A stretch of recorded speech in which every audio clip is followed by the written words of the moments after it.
Saludos, estimadas y estimados estudiantes y visitantes. Hoy conoceremos e indagaremos en el pensamiento filosófico del alemán Karl Marx. Recuerda darle like a este video si la información tratada es de tu agrado o utilidad. Pues bien, comencemos.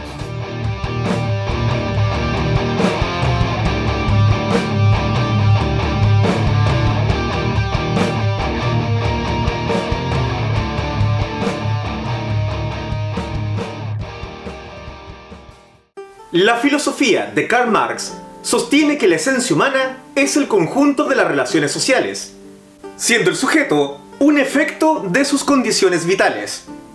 Por ello, su pensamiento es conocido básicamente como una filosofía de la praxis, una filosofía en la que no es concebible la desvinculación entre la teoría y la práctica.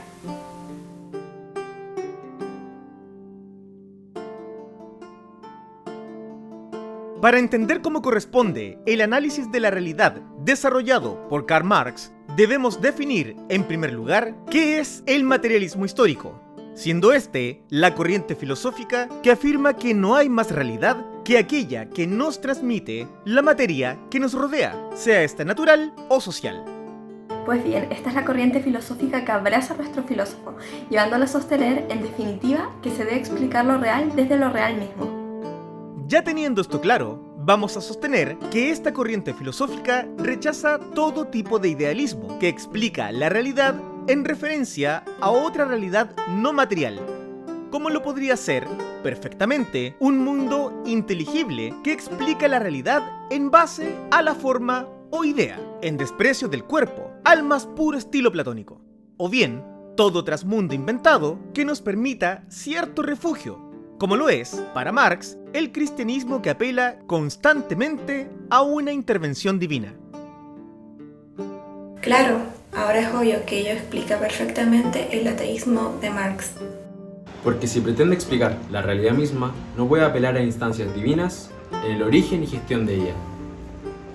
Así es, puesto que nuestro filósofo sostendrá que Dios es una invención humana, por lo que, en consecuencia, se debe erradicar de la sociedad la religión. Ahora, esta religión sería destruida si se acaba con el estado de cosas que la sustenta.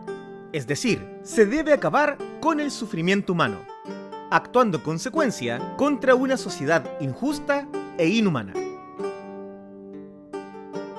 En definitiva, el materialismo entiende la realidad como devenir, como cambio, y con el cambio de la realidad cambia la moral, la verdad, el ser humano.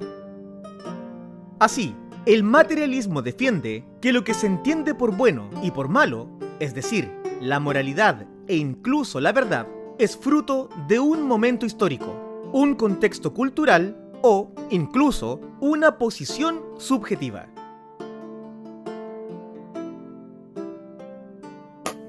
De esta manera, el ateísmo no es solo una posición respecto a la religión, sino una concepción alternativa del mundo.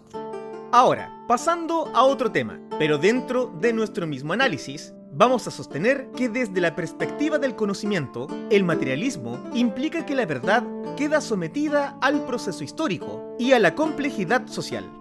Es decir, la verdad se convierte en un efecto histórico y social. En conclusión, la verdad no es algo dado, explícito o evidente, sino más bien un producto social. Por tal razón, el materialismo sostiene que el conocimiento se desarrolla entre instancias inestables y complejas, generando verdades ajustadas a circunstancias concretas, siendo la verdad una cuestión práctica. Es aquí donde apreciamos de mejor manera la llamada praxis, que justamente significa práctica, pues no se trata de conocer por conocer, sino conocer para actuar, para transformar, estableciendo una relación indisoluble entre teoría y práctica. Con ello, toda teoría debe desembocar en una dimensión práctica, del mismo modo que toda práctica debe tener su asiento teórico.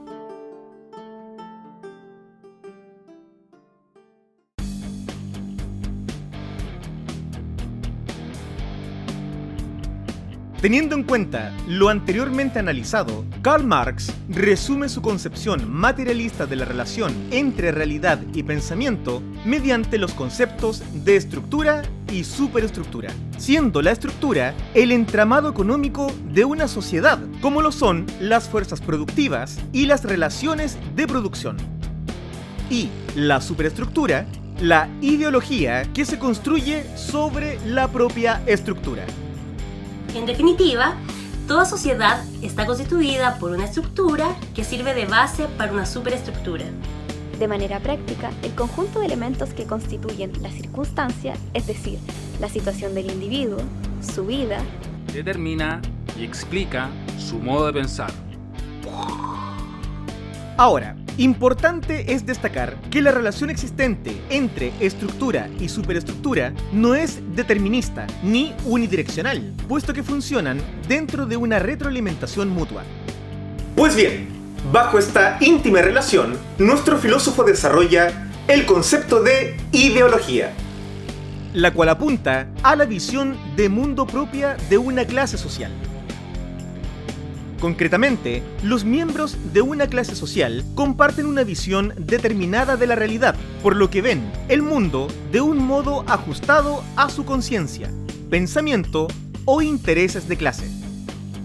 Concepto que será abordado en el siguiente punto de esta clase, pero que tendrá un gran impacto dentro del desarrollo de su filosofía política, que puedes revisar en el link que te dejamos acá arriba.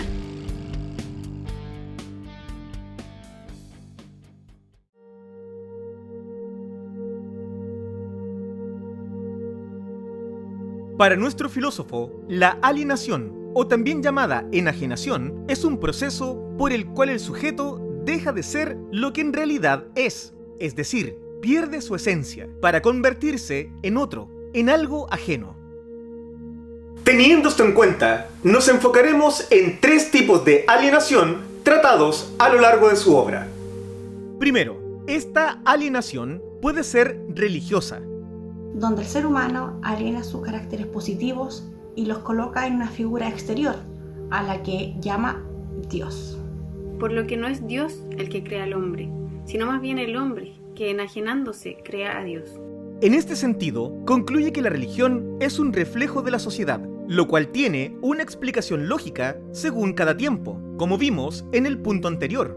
Pero ya para el tiempo de Marx, la religión se convierte en un instrumento de control político, ya que es utilizada por el poder para desactivar a los oprimidos, ofreciéndoles el paraíso a cambio de sumisión, por lo que termina llamándola opio del pueblo.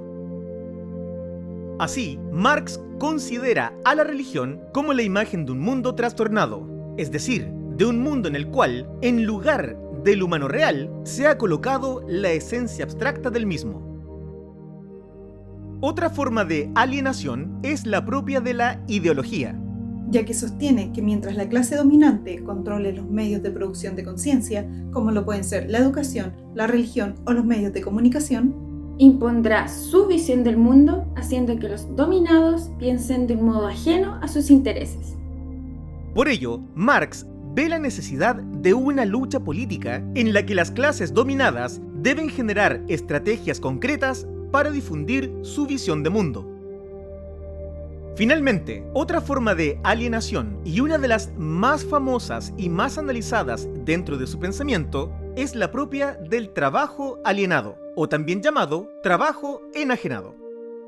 Pues bien, para comprender esto, nuestro filósofo sostiene que existen básicamente 2 tipos de trabajo, uno libre y otro forzado, donde el trabajo libre determina la autosatisfacción del trabajador frente a su objeto, casi una idealización del término dentro del siglo XIX. Y el forzado, que apunta a la supervivencia, a la subsistencia de una actividad que su resultado final es para otro. Teniendo esto en cuenta, Marx sostiene que dentro del sistema capitalista, el obrero es más pobre mientras mayor riqueza produce. Se convierte en mercancía barata a medida que crea más mercancía. Demostrando que el objeto que produce el trabajo se lo pone como algo alienado, como un poder independiente del productor. Por tal razón, la realización del trabajo aparece como la pérdida de la realidad para los trabajadores. En concreto, un trabajo forzado y no libre. Así, nuestro filósofo analiza de manera concreta lo que constituye la alienación del trabajo, desarrollando la idea de que el trabajo le es exterior al obrero, es decir, no pertenece a su ser esencial al no sentirse feliz, sino desgraciado, no desarrollando libremente su energía física y mental. Entendiendo esto, el obrero siente que su labor es forzada, por lo que no es la satisfacción de una necesidad, sino tan solo un medio para satisfacer necesidades exteriores a ella. Es así que nos encontramos con una alienación de la actividad, la cual la podemos entender como una condición histórica en que el ser humano viene a encontrarse ante la propiedad privada de los medios de producción, pues esta propiedad privada aliena al ser humano de sí porque lo transforma de fin en medio, de persona en instrumento de un proceso impersonal que lo esclaviza sin consideraciones a sus necesidades y sus exigencias. En definitiva, está automatizado por efectos de la industrialización de la época.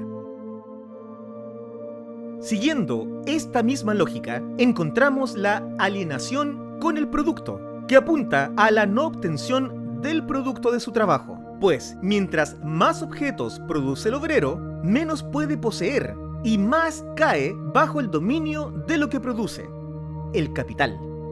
Analicemos estos dos tipos de alienación de manera práctica con un ejemplo sencillo. El constructor, para hacer su casa, necesita de madera que obviamente se consigue de un árbol que antes de la revolución industrial se podía conseguir libremente en el bosque. Posterior a la revolución industrial, el bosque se privatiza para la explotación de madera, con lo que el constructor ya no puede acceder a su materia prima, inhabilitándolo para trabajar libremente como hacía antes. Entonces, al quedarse sin trabajo, se verá obligado a trabajar en la fábrica, donde armará, creará, ensamblará piezas y ponerles en masa. Pues bien, a cambio de ello, recibe un salario que no le permite comprar una casa propia, debiendo contentarse con algo mínimo para poder vivir con su familia.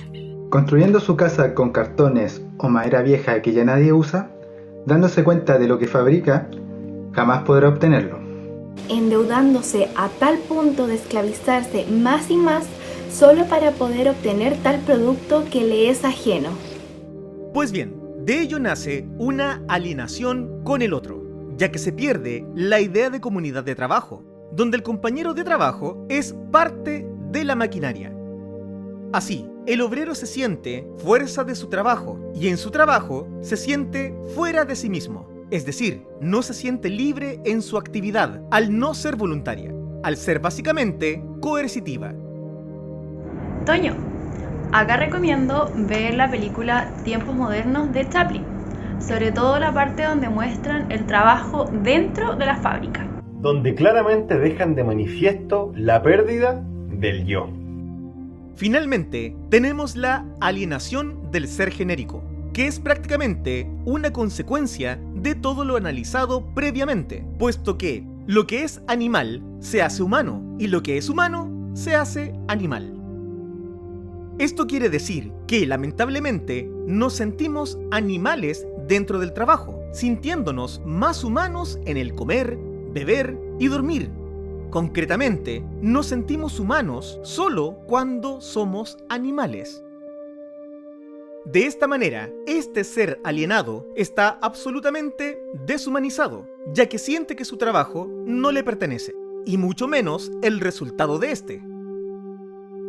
Se siente ajeno y reemplazable, ya que con la aparición de la máquina, que puede hacer el trabajo de 100 hombres, no es nada más que un elemento dentro de la economía, una pieza intercambiable. Y vive bajo precarias condiciones económicas que cambian su vivir por un sobrevivir. Es decir, el ser humano trabaja sin descanso solo para satisfacer ciertas necesidades básicas que le permiten la subsistencia. Bajo este contexto, Para Karl Marx, el trabajador, impactado fuertemente por esta nueva circunstancia, nunca podrá servirse del capital y los efectos de la llamada revolución industrial, teniendo que cambiar tal condición por medio de la praxis política. Nos vemos en un próximo video.